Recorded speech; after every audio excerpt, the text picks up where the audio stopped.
Hi, this is Chuck Carnevale, and with this video I'm going to take a look at 12 attractive research dividend investments, dividend growth stock investments that my research has recently uncovered. But before I get into those 12 candidates, I would like to take a look at the challenges I faced in trying to identify attractive, fairly valued dividend growth stocks that meet my magic formula for investing success. Of course, my magic formula is not a magic formula at all. It's simply a common sense approach to identifying high-quality dividend growth stocks that can meet my objective of a rising dividend income stream that offers a current yield that is at least above average. It should be no secret that we've had a long-running bull market and an extremely low interest rate environment over quite some time now, which has really stimulated great demand for quality dividend growth stocks. So I'm going to take a look at dividend champions here very quickly. David Fish produces this list, and I'm going to look at it from a perspective of PE ratios. And what I want you to notice here is that it's very difficult to find a reasonably or attractively valued dividend champion. My benchmark is kind of a 15 PE ratio. That represents an earnings yield of 6.66%, and it's kind of a quality benchmark that I utilize for identifying value. Now, I might pay 16 or 17 times earnings for certain companies if I think their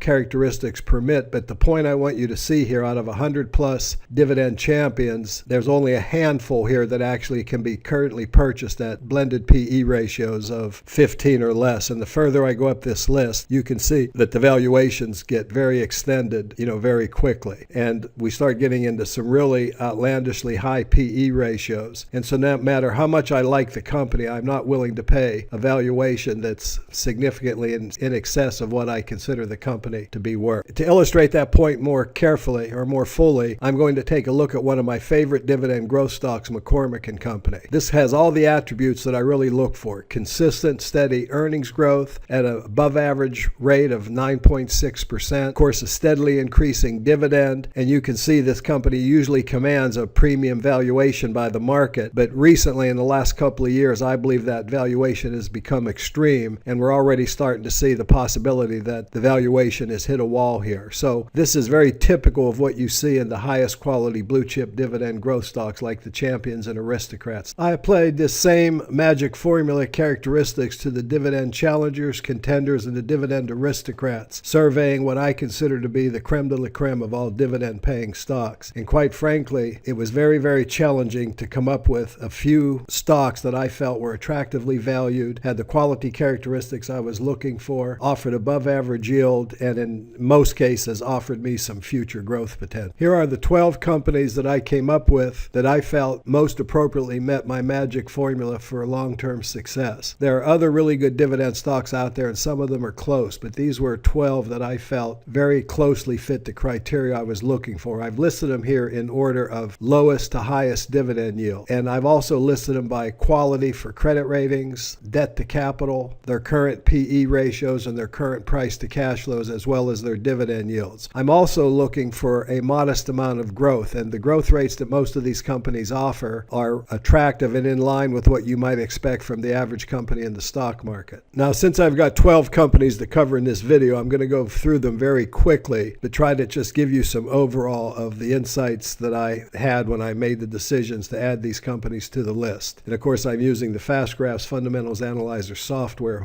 tool here to illustrate these companies. My first is Cardinal Health, and as you'll see with most of these companies, one of the things that I was attracted to was the fact that many of these companies were overvalued in recent times and have simply come into value. You'll see a lot of names in the healthcare sector that are currently under stress, and of course Cardinal Health is no exception to that rule. When you look at the long-term record of this company, a couple of things stand out. They did struggle somewhat during the Great Recession. However, since this is about dividend growth stocks, it's also important to recognize that their dividend record was intact. They actually raised their dividend all through the recession. And of course, these were periods of high valuation where I would not have been interested in the company. As we've come out of the recession, the company's earnings growth has stabilized. And since 2012, earnings have grown over 12% a year. And you can see that the stock has tracked that at approximately a 15 PE ratio. It's currently available to blend funded PE of 14, offering a 2.4% dividend yield. So I think this is one example of a very attractively valued dividend growth stock for your consideration. My next candidate, and I'm doing these in alphabetical order, is the technology giant Cisco Systems. And there's a couple of very interesting parts about this story. You can see how crazy markets can be when you look at this stock. If you look at what happened during the tech bubble, names like Cisco, Microsoft, EMC, Oracle went through this period of just ridiculous overvaluation. And although Cisco performed well as an operating business, I think this is very important all throughout this time. You know, they had a little bit of stress in the recessions, but they remained profitable through both of our recessions. And then, of course, they instituted their first dividend in 2011. And again, if we look at it from a shorter term view, the company's earnings growth has been reasonable or,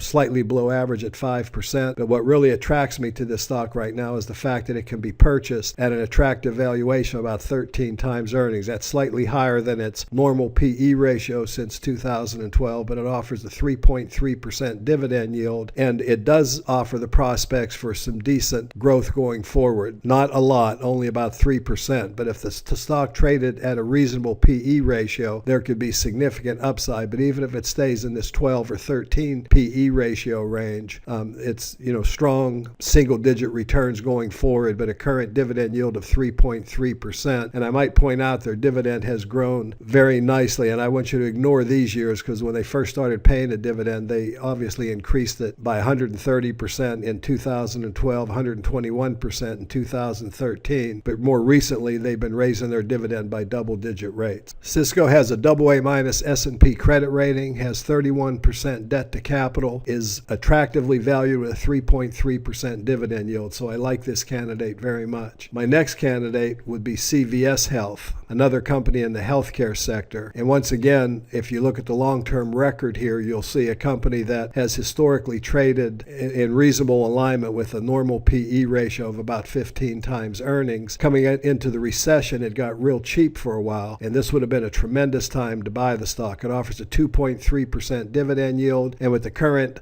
concerns about healthcare, the stock has become extremely undervalued relative to its normal growth. It offers a 2.3% yield, and long-term growth on this stock is reasonably attractive at 6 or 8% for the next year, and the 7 analysts expect double-digit growth going forward. There's a little risk in that. It's BBB+ rated, which is investment grade, has 40% debt to capital. My next candidate is an Indian-based company, or a company based in India, I should say, called Infosys, and it's really a IT consulting firm. It has a good long-term track record. Again, we see this crazy valuation back in 2000. It got extremely undervalued during the recession. It did raise their dividend all through the recession, currently offers a 2.6% yield, and is extremely undervalued.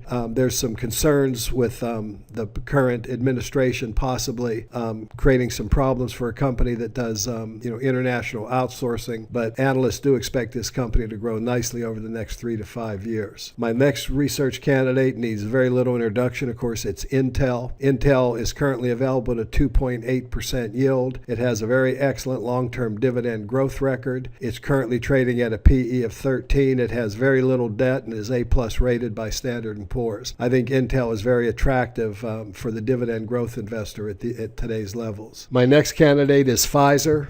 Pfizer, of course, is a large pharmaceutical, and like most large pharmaceuticals, this company went from being a growth-oriented stock to really a dividend-paying stock. They did cut their dividend during the recession, but that was due to a massive acquisition they made. But coming out of the recession, their dividend has increased very nicely in recent years, and the stock is currently available at a PE ratio of just over 13 with a 4% dividend yield. Once again, this isn't a big growth story, but it does offer reasonably adequate or average growth over the next several years. And if it was to trade at a more normal 15 PE ratio, rates of return going out for the next year or two as well as long term could be very attractive when looking at Pfizer. Of course, American Telephone is one that I want to make a few comments about. This is not, as they say, your grandfather's AT&T. SBC Communications bought them several years ago, and so when I'm looking at AT&T, I like to point out that it's really almost, it's more of a telecom utility, although the company is making some moves right now that are quite intriguing. The stock was down pretty sharply yesterday, but it has about a 4% growth rate, a 4.8% yield. And this one I'm offering more of a high yield kind of safe place, reasonably safe place. It's BBB plus rated to park money if you're looking for a more aggressive investment. But having said that, the long-term rates of return could be double digits owning AT&T going forward. And of course, a 4.8% yield pays us nicely to hold the stock currently. Target is, of course, a well-known retailer, A-rated, 50% debt. Everybody's concerned about the retail sector right now, and very similar to the healthcare sector, it's a sector that's been under a lot of stress recently. The stock yields 3.8%, available at a 12.6 PE ratio. Future growth prospects are intriguing at 5%, 7.8% for this fiscal year, 5.7% for next fiscal year. If this stock were to trade at a normal 15 PE, the rate of return in the short to intermediate term could be quite attractive going forward. My next candidate is in the financial services industry, T. Rowe Price, mutual fund company, asset management company. What's really intriguing about this particular stock is, if you'll notice, the market has had a penchant for valuing this at a very high valuation. And more recently, the stock has fallen into, for one of the few times that you'll be able to get it at a PE ratio below 15. It offers a 3.3% dividend yield, has a great long-term dividend growth record, as you can see here, and I think it's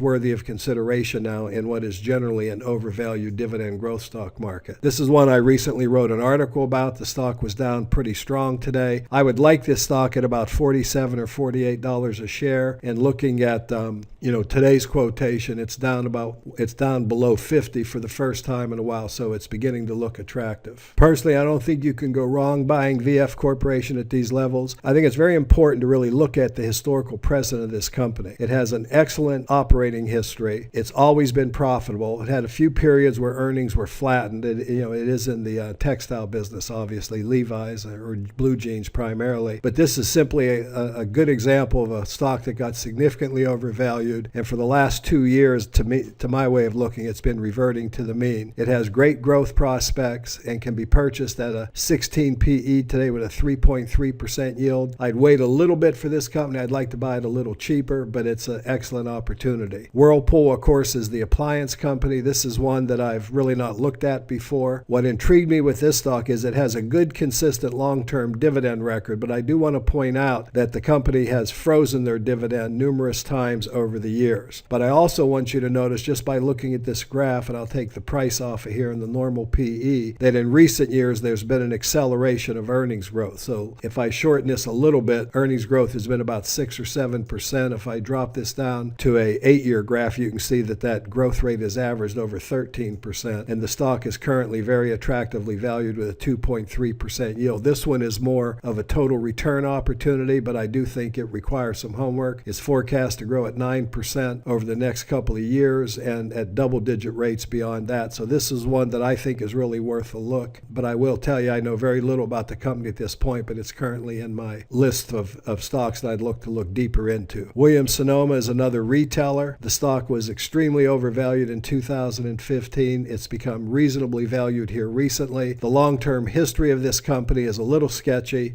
They started paying a dividend in 2007, and I do want you to notice that they did freeze the dividend during the Great Recession, but otherwise they've increased the dividend at pretty healthy rates when they could. The stock has come off of excessive valuations, and it might be one that's worth a look. Company has no debt and looks very attractive at today's levels. So to summarize and conclude this presentation, I want to be clear, I'm not suggesting building a portfolio of these 12 stocks. What I'm suggesting is that there might be stocks within this group of 12 that might be interesting to you or your own individual portfolios. I think they all offer decent opportunity for an increasing dividend income stream over time. And in this current economic and stock market environment, especially for dividend growth stocks, they all appear attractively valued. So I hope there's something in here that might interest you. And as always, I recommend doing your own and conducting your own comprehensive research and due diligence before purchasing any of them. This is Chuck Carnevale saying thanks for listening.